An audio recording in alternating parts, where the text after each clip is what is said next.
문재인 대통령 취임과 함께 이 외교가 지금 상당히 활발하게 이루어지고 있는 것 같습니다. 특사들도 임명하시고 또 정상회담 생각도 있다고 하셨으니까 한일 간에 특히 위안부 문제, 합의 문제로 인해서 입장차를 분명히 확인한 것 같고요. 최대한 앞당겨서 양국 정상 간 만남도 이루어지지 않을까 생각이 됩니다.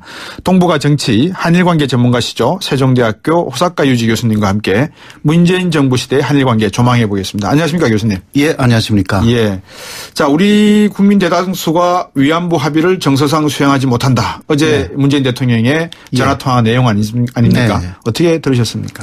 예, 그거는 먼저 아베 수산 쪽에서 네. 위안부 문제에 네. 특히 합의를 네. 준수해야 된다. 그런 이야기가 나왔거든요. 네네. 거기에 대한 답이 없다. 그렇게 할 수가 있습니다. 예. 보통 그런 이야기는 첫 번째 전산끼리 이야기를 할 때는 네. 민감한 문제를 이야기를 하지 않는데 그렇죠. 그런 식으로 그쪽에서 먼저 그 이야기를 꺼냈기 때문에 예. 어쩔 수 없이 한 이야기 그런 식으로 저는 생각하고 있고 그러나 아베 수상이 그런 이야기를 했다라는 것은 어느 정도 저는 예상하고 있었습니다. 그 정도로 일본 내에서는 민감한 문제로 되어 있습니다. 예. 만약에 제가 문재인 대통령을 미리 만나 뵈실 수 있었으면 아마 아베 총리가 그런 말을 할 거니까 그 문제에 대해서는 외교실장과 협의해 주시면 되겠습니다. 이 정도로 그냥 할 것 같은데 직접 응대를 하셨어요? 예. 그래도 예를 들면 재협상해야 된다라는 말을 안 하셨거든요. 네. 예. 그러니까 역시 한국 국민들에 대한 네. 그 마음도 배려하면서 네. 그러나 외교상의 민감한 문제는 조금 신중하게 대한다. 네, 그런 자세는 분명히 보여주셨습니다. 그렇습니까? 네. 그렇지만 무라야마 다마 그리고 고노 다마를 존중하고 개성하는 자세가 필요하다. 이것은 언급했지 않습니까? 예, 그렇습니다. 그거는 특히 일본 쪽에서는 무라야마 담화는 개성하겠다. 이 이야기는 쭉 했는데요. 고노 다마에 대해서는 상당히 조금 애매합니다. 무라야마 다마하고 고노 다마를 조금 요약해 주시겠습니까? 어떤 다마 내용인지. 예, 무라야마 담화는 과거 일본의 침략 전쟁하고 그리고 식민지 지배에 대한 사과가 있었습니다. 그것을 1995년에 당시 일본 수상이었던 무라야마 수상이 그렇게 담화를 발표했는데 그 이후 쭉 일본 정부는 그것을 계승해 왔습니다. 그것은 아베 수상도 개수하겠다 그런 이야기를 했고요. 그러나 고노 담화는 이것은 위안부 문제에 대한 담화였습니다. 당시 1993년이었는데요. 고노 당시 관방 장관이 위안부에 대한 간제가 있었고 일본군의 관여가 있었다. 그런 것을 정확하게 인정했는데 그것을 아베 정권에서는 사실상 검증 작업이라고 말하면서 무효화시킨 거죠. 물론 무효화시킨 다음에 사문서화시킨 다음에 그래도 미국 쪽에 강력한 요청이라든가 우리 쪽에 강력한 반대로 현실적으로 개선하겠다 그 이야기를 했습니다. 그래서 문제가 좀 있는 부분이죠. 그렇군요. 근데 이제 오늘 나온 일본 언론 반응을 보면 좀 민감한 것 같아요. 요미우리 신문에서는 한일 합의는 최종적이고 불가역적인 해결을 정한 국가 간의 약속이다. 합의에 근거해서 일본 정부는 한국재단에 10억 엔을 출연했다. 그러니까 정권 바뀌어도 재협상의 이유가 될 수 없다. 이렇게 이야기하고 있거든요. 늘 강조한 게 불가역성이에요. 예, 그렇습니다.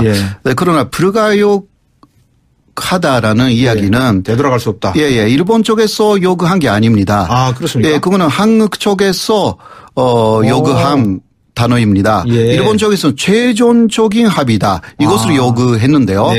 그러나 일본이 오히려 더 합의한 내용하고 다른 이야기를 할까봐 한국 외교부 쪽에서 불가역적이라는 말을 추가해달라 이렇게 한 것입니다. 거꾸로 지금 알려져 있는 부분이 있는데요. 그렇지 않습니다. 그렇습니다. 아베 정부가 지난해 12월 30일 부산 일본 청영사관 앞에 새로운 위안부 상 건립에 대해서 이 한일 통화 수합 전면 중단하고요. 또 청영사 소환했고 부산 청영사 대사까지도 소환했었고요. 고위급 경제 협의 연기를 한국에 통보도 했지 않습니까? 네. 아베 정부가 왜 이렇게 위안부 문제에 이렇게 민감하게 반응하는 겁니까? 사실 그 위안부 문제를 네. 그 해결해야 된다라는 이야기는 박근혜 전 대통령이 먼저 일본 쪽에 강력하게 그 박근혜 정권 초기 3년간은 그 이야기를 쭉 했습니다. 예. 그래서 이 문제가 해결되지 않는다면 예. 천상회담도 못한다.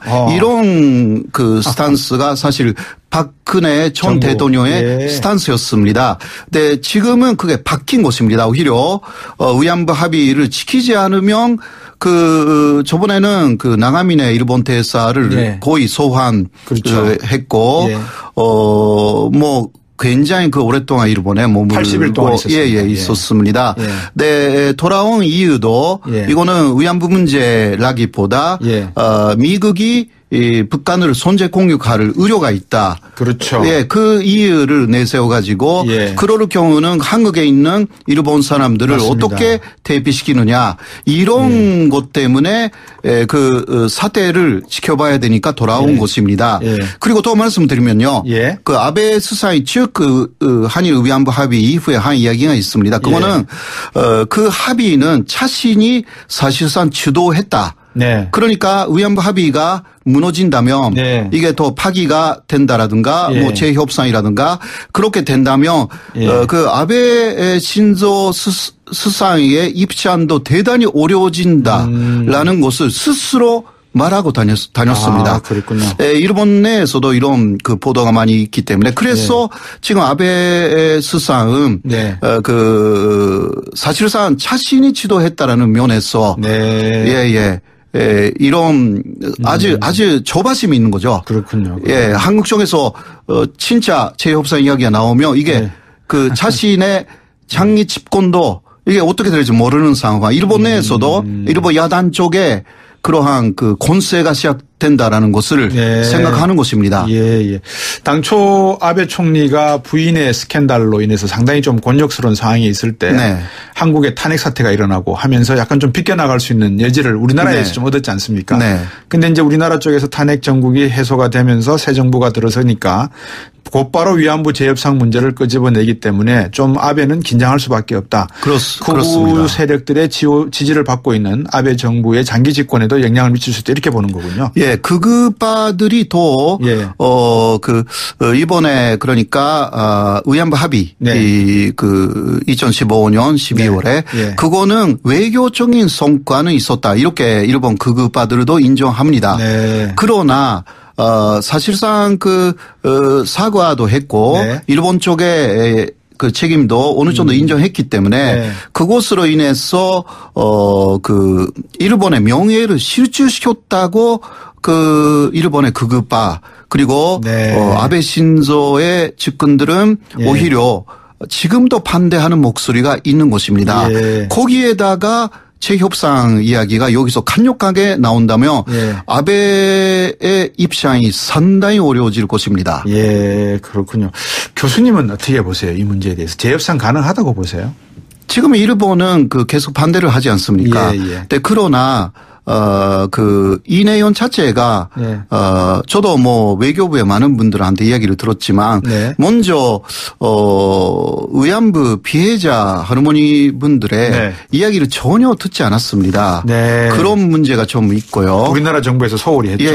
그러니까 그 한국 쪽에서 문제가 있었던 부분이 좀 있고요. 그리고 일본이 그 위안부 할머니들의 명예 그리고 존엄을 회복시키겠다 그렇게 이야기를 하면서도 그러나 한국이나 중국 기타 영국까지 8개 정도의 나라가 유네스코 세계 기업 유산으로 그 위안부 문제 문서라든가 증거물 이것을 그 선정하려고 지금도 하고 있는데요. 거기에 대해서 유네스코 분담금을 내지 않겠다는 식으로 하는 것은 이거 합의의 전신하고는 전혀 다르거든요.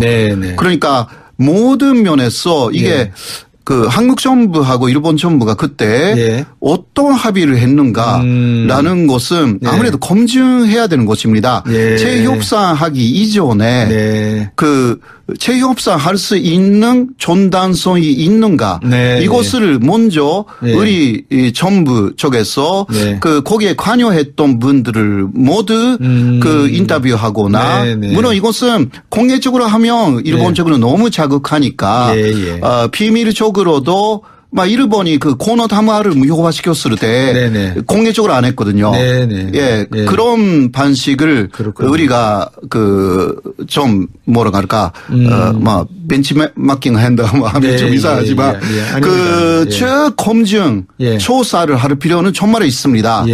그 일본이 그렇게 위안부 문제에 대해서 진짜 사과를 했고 그리고 책임을 통합한다라고 이야기를 했는데 그 이후의 행동이 진짜 이상합니다. 예를 들면 합의 한 20일 이후 그러니까 2016년 그 1월 20일 전 18일인가 아베 신조 총리가 일본 국회에서 위안부 강제 연행의 사실이 없다 이렇게 그랬죠. 이야기를 했습니다. 그리고 이어서 2월에는 유엔에서 역시 일본 대표가 강제 연행의 사실이 없다라고 이야기를 했고 올해 2월에도 스가 관방 장관이 비슷한 이야기를 하고 있습니다.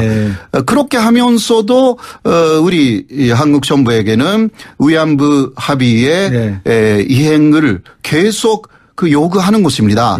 이거는 위안부 합의 자체가 그 합의한 내용이 있지 않습니까? 그러한 내용을 봐도 이거는 문제가 있는 것입니다. 그러니까 그래도 일본이 계속 뭐 재협상이라는 게 있을 수가 없다 이렇게 말하지 않습니까? 그러니까 신정부가 지금 출범한 지 얼마 안 돼 가지고요. 너무 이런 문제로 발목이 잡히면 더 안 되거든요. 그렇기 때문에 그 순서를 결정하면서도 그러나 또 재협상을 일본 쪽에서도 받아들일 수 있는 내용이 진짜 있는지를 검증해야 되는 것입니다.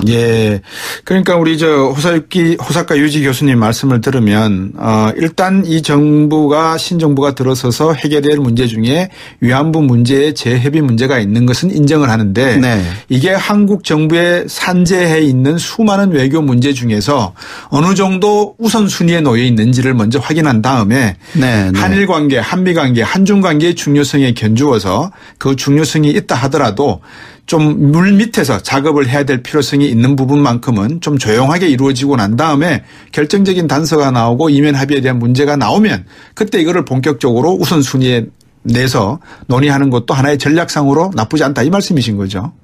근데 물론 그 위안부 문제가 그 어떤 그 순위가 낮다라든가 그런 이야기는 아닙니다. 그렇죠. 그래서 물론이죠. 제가 또 말씀드리고 싶은 것은 지금 문재인 정부가 해결해야 되는 문제가 너무 많지 않습니까? 그래서 지금 그 외교 안보 라인도 아주 그 자세히 하죠. 확증한다라는 그런 이야기만 나와 있지 않습니까? 그렇습니다. 그래서 전문가들을 많이 그 사용하면서 그러한 중요한 이슈들을 그 사실상 순위를 매긴다 하면요. 이거는 또 문제가 생깁니다. 그러니까 돈식적으로 한다고 해도 그러한 그 위안부 문제는 진짜 재협상할 수 있고 또 그것으로 해서 국익에 도움이 되도록 할 수 있게끔 모든 준비를 지금 또 그 물 밑에서 시작해야 되는 것입니다. 순위를 뒤에 미루고 그런 식으로는 지금 못하는 것입니다. 근대 문제도 그렇고 그게 문제도요. 다 돈시적으로. 그러나 우수한 사람들이 다 거기에 그 문재인 대통령의 그 의사 그대로 움직일 수 있는 그런 식으로 그 금여져 가지고 가야 되지 않을까 그렇게 저는 생각합니다. 정상회담은 언제쯤 예상하십니까? 정상회담은 그 아무래도 그곳은 순위가 어느 정도 있을 거라고 생각하고요. 아무래도 그 30일은 국내적인 인사 문제라든가 다 있지 않습니까? 그거 지난 다음에 100일 안에 100일 안에 그 먼저 그러니까 한일 관계도요. 의호 관계를 먼저 다지는 게 대단히 중요합니다. 그렇군요. 예. 처음부터 대결로 가면 네. 이거는 박근혜 정부가 실패한 예. 전초를 다시 한번 받는다 이렇게 네, 되기 예. 때문에 이것은 예. 절대 안 되고요. 예. 그러니까 의호 관계를 타지고 네. 그 안에서 그래도 여러 가지 문제는 있는 네. 거 당연한 것이기 때문에 예. 투 트랙이라고 말을 많이 하지 않습니까? 그러나 예. 투 트랙이 아니라 쓰리 트랙, 포 트랙, 멀티 트랙입니다. 사실. 예. 그거 전시적으로 그래도 다 그 기획을 위해서 성공하도록 해야 되는 게 문재인 정권의 굉장하게 중요한 내용이다. 그렇게 생각합니다. 간단하게 여쭤보겠습니다. 독도 문제는 어떻게 해야 될까요? 독도 문제는 사실은 일본이 중국하고 문제가 있는 그런 생각외로도 문제하고 그렇죠. 같습니다. 그 사람들도 생각외로도는 어떤 문제도 없다. 생각외로도 문제는 존재하지 않는다고 말하고 있습니다. 독도 문제 이상으로 생각외로도 문제는 중국하고 일본 사이에서 엄청난 분쟁이죠. 그러니까 독도는 더더군다나 문제가 없는 곳입니다. 그것을 기본적으로 우리가 뭔가 그쪽에 고뇌를 필요는 없는 것이고요. 그리고 그렇죠. 일본 쪽에서 그래도 독도가 일본 영토라고 계속 교과서라든가 그런 데 많이 말하지 않습니까? 근데 그쪽에서 한 만큼만 해서 산대주의니까 그렇게 해서 좀 균형을 맞추면서 관리를 해야 되는 거. 서로 관리를 하자. 또 그런 식으로도 합의를 해야 될 부분이 많을 것 같습니다. 일본 측 작전에 말리지 말자 이 뜻인 것 같습니다. 그런 것입니다. 오늘 말씀 잘 들었습니다. 교수님 감사합니다. 고맙습니다. 세종대학교